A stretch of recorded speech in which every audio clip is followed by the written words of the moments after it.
for this weekend, the 2 wins. How are you feeling after it? I feel good. It was a great team effort both games.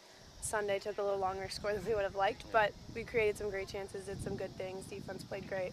Played really well on Friday too, minus a little bit in the second half. So overall, good weekend. Definitely still learning points to take away and improve this weekend. Coach talked about frustration for Sunday's game. How frustrating is it when you have that many chances and you just can't get it in the back of the net? It's very frustrating. It's one of those games where you feel like you're doing everything, you're doing whatever you can, and it just doesn't hit, or just doesn't go your way. Like hit the crossbar with a minute left or less than that. So definitely really frustrating. But in those games, you have to keep fighting through and keep trying to just hoping one will go in, and eventually it did. So for games like that, do you think it comes down to offensive execution, or is just one of those days?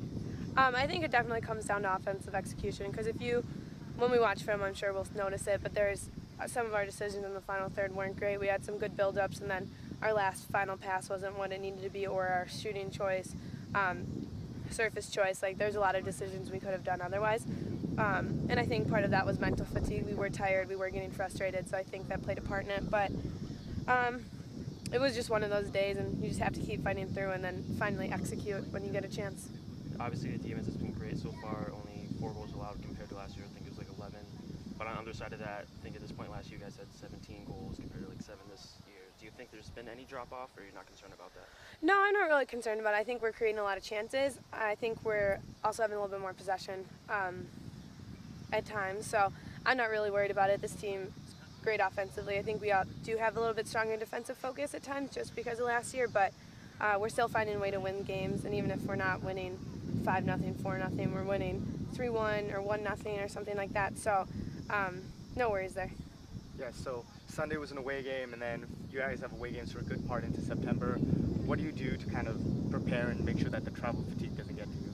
I think it just starts right after game on Sunday. I think getting good rest, some sleep, some getting back hydration, and getting food into us right away is just going to help the recovery. When we get off the plane on Thursday, shaking out the legs Thursday night, maybe touching a ball, something like that. So I think just your sleep and your hydration are 2 really important things going on away trips. And how important is it, or helpful is it to have to not travel in between, like this weekend in Charleston? It'll be nice, yeah, just being able to stay in one hotel, one spot. That'll be nice. Definitely is easier on the bodies, so it's going to be a little less taxing on us.